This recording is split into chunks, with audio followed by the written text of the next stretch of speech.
दोस्तों आप यंग है और स्टॉक मार्केट में आना चाहते हैं तो आपको सबसे पहले तो ये लगता होगा कि हमारे आसपास के बाकी लोग तो कुछ कर नहीं रहे हैं, हम कर रहे हैं तो बहुत कर रहे हैं। तो जितने भी यंगस्टर्स हैं, समझो उनकी एज 15 से लेकर 30 के बीच में, 35 के बीच में, तो वो लोग हमेशा ट्रेडिंग में इंटरेस्टेड रहते हैं। इन्वेस्टिंग उनके लिए थोड़ा सा पैसिव हो जाता है। इसको थोड़ा मैंने सबसे ज़्यादा ट्रेडिंग साइकोलॉजी पे काम किया, तो हम समझने की कोशिश करते हैं कि क्यों हम ट्रेडिंग में ज़्यादा जाना चाहते हैं। क्योंकि ट्रेडिंग में एक्शन है, एक्टिविटी। इस एज में हम लोग पैसिवली कुछ नहीं करना चाहते, हम एक्टिवली कुछ करना चाहते हैं। हमको पैसा मिलेगा, फायदा होगा, इससे ज्यादा ये चीज काम करती है कि हाँ हम कुछ कर रहे हैं, उसके बारे में बात करें, अपनी एक इमेज बनती है, हमको खुद पे भरोसा आता है कि हाँ ठीक है हम इस फील्ड के प्रोफेशनल हैं। लेकिन दोस्तों ये एक कमाल की बात, इसमें आयरनी इस बात की है कि अगर छोटी सी एज में एक 15 साल के 18 साल के यंगस्टर को ये यकीन हो जाए कि इन्वेस्टिंग दमदार है और वो इन्वेस्टिंग का छोटा प्रोसेस भी पैरेलल शुरू कर दे, तो फिर उसको कोई नहीं रोक सकता दोस्तों 40 के पहले फाइनेंशियल फ्रीडम से। क्योंकि बहुत सारा पैसा आपके पास हो जाएगा, आपकी पूछते बैठ के खाएगी, लेकिन उसी वक्त समझ नहीं आता। इन्वेस्टिंग समझ में आती है आदमी को 40 के बाद में। तो सिंपली बोलता हूं कि जब आपका बच्चा पैदा हो के बड़ा हो के स्कूल जाने लगे और पहली बार जब वो अपना पॉकेट मनी मांगेगा, उस दिन आपको लगेगा कि यार नहीं थोड़ा और पैसा चाहिए। इन्फ्लेशन के साथ आपका रेस लगा हुआ है। दूसरा प्रॉब्लम यह होता है कि लैंग्वेज को लेके कई बार कि सारे लोग चाहते हैं कि इंग्लिश में जो बात कर रहे हैं, इंग्लिश में जो वीडियोस आ रहे हैं उन्हीं को देख रहे हैं, बाकी चीज़ों पे ध्यान नहीं दे रहे हैं। मैं पर्सनली ये चाहता हूँ कि हम लोग अपनी लैंग्वेज में भी बात करें। I can talk to you in English as well, but मतलब ये कोशिश हो रही कि आप अपने ही लैंग्वेज में बात क्यों नहीं करते। आपको जब ट्रेंडी होती है तो आप मुंबई कर लैंग्वेज में भी बात करने को राजी हो, आपकी अपनी स्लैंग लैंग्वेज अलग से चल रही है। अगर कोई चीज़ कहीं पे काम की मिल रही है तो कम से कम एक बार चेक तो करो। तो दोस्तों ये वीडियो अगर 10 मिनट का हो जाता है, आपके पास टाइम कम है, 2x स्पीड पे चला के देख लो, कहीं कोई काम की बात दिखे तो उसको स्लो डाउन करके आप वो बात को समझ सकते हैं। लेकिन आप स्किप करते हैं तो नुकसान क्रिएटर का नहीं होता है, इन्फ्लुएंसर का किसी का नहीं है, नुकसान आपका होता है। आपको चेक करना है, आपकी जिम्मेदारी है कि 4 जगह बकवास सुनोगे तब एक जगह काम की बात निकल के आएगी। तो मैं मानता हूं कि आपको एक्शन चाहिए, लेकिन दोस्तों एक अगले वीडियो में मैं आपको समझाऊंगा कि क्यों मैंने पिछले कई सालों से ना तो कोई न्यूज़ सुनी है, ना कोई फ्री ट्रायल की कोशिश की है, ना कोई पेपर पढ़ा है उस तरीके से। जो मुझे डायरेक्ट अपनी स्टडी करनी है अपने ऑथेंटिक रिसोर्सेज से, वहाँ से मैं स्टडी करता हूँ। मेरे पास कन्फ्यूज़न न के बराबर होता है। तो न सिर्फ पैसा बनता है, बल्कि उसके साथ मैं पूरी ज़िंदगी अपनी फ्रीडम के साथ, मेंटल फ्रीडम, मेंटल स्पेस के साथ भी जी रहा हूँ, पीस ऑफ माइंड भी है, और मैं अपनी रिलेशनशिप वगैरह में भी पूरी तरह एंगेज हो पा रहा हूँ। कोई प्रॉब्लम की बात नहीं है। तो आप लोगों को देखना है कि सिर्फ एक ही काम नहीं है, और एक ही काम लगातार बहुत ज़्यादा ओवर ऑक्यूपाइड हो जाओगे, बहुत ज़्यादा एंगेज हो जाओगे, और किताब को अगर आंखों के ऊपर रख लोगे तो पढ़ना भी नहीं होगा। ये मत सोचो कि ज़्यादा ध्यान दिया तो काम अच्छे से होगा।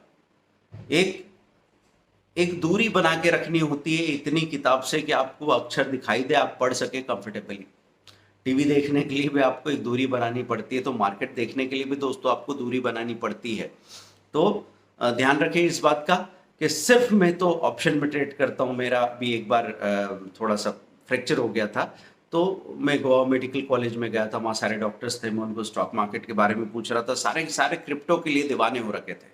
इतने वेल क्वालिफाइड लोग जिनका आईक्यू बहुत अच्छा है, उन लोगों का मैं देख रहा था कि क्या गड़बड़ हो रही है कि वो सीधे ही एक धुन में, मैं तो क्रिप्टो ही करता हूँ, मैं तो बिटकॉइन में लगाता हूँ, और मैं उनसे बात करना चाह रहा हूँ, लेकिन सब अपनी धुन में मस्त थे। और मैं बाद में 6 महीने बाद जब पूरा बस्ट हो गया क्रिप्टो वाला, बिटकॉइन वाला मामला जो बूम बस्ट हुआ, उसके बाद मैं सोच रहा था कि वो लोग अब अगले 5 से 10 साल के लिए इन्वेस्टमेंट से दूर हो गए होंगे। मार्केट की किसी भी स्क्रीन के नाम से ही डर लगने लगा होगा।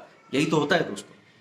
तो अगर ज़िंदगी में आपको सही फैसले लेने हैं तो आपको ये चीज़ ज़रूर करनी पड़ेगी कि यहाँ वहाँ जिस इंसान पे आपको कम से कम भरोसा आ रहा हो, क्योंकि एज को लेके भी एक रिलेटेड बात है।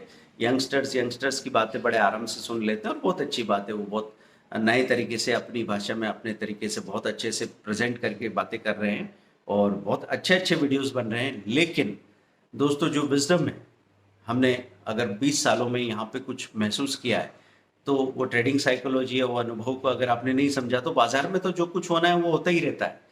आपके भीतर क्या हो रहा है, आपके मन में क्या चल रहा है और उससे आप क्या एक्शन ले रहे हैं, वो सबसे ज़्यादा इम्पोर्टेंट चीज़ है। तो दोस्तों, यंगस्टर्स को मैं खास तौर पे ये चीज़ कहूँगा कि स्विंग ट्रेडिंग और इन्वेस्टमेंट को आपको अवॉइड नहीं करना है। ऐसा नहीं है कि इंट्राडे के कोर्सेज मेरे कम हैं, 10 से ज़्यादा पॉपुलर कोर्सेज हैं ऑप्शन पे, निफ्टी, बैंक निफ्टी के ऑप्शंस पे, स्टॉक ऑप्शंस पे, फ्यूचर्स पे, इवन क्रिप्टो करेंसी पे भी मेरे कोर्सेज हैं।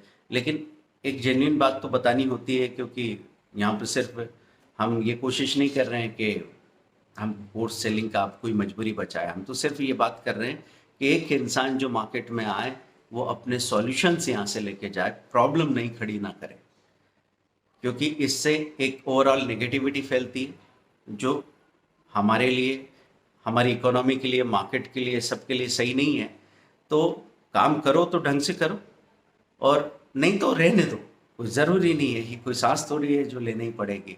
तो मार्केट में आप सही ढंग से काम करेंगे तो आप बहुत दिनों तक पीछे नहीं रहेंगे, है ना, और एक अच्छी सक्सेस स्टोरी फैलेगी तो बाकी लोग भी मोटिवेट होंगे। क्योंकि यूएस में तो समझो 60% लोग इन्वेस्टर्स हैं पॉपुलेशन के, और हमारे ये परसेंटेज अभी 8-9% के आसपास पहुंचा है। डायरेक्ट इन्वेस्टमेंट तो लोग समझ ही नहीं पा रहे हैं।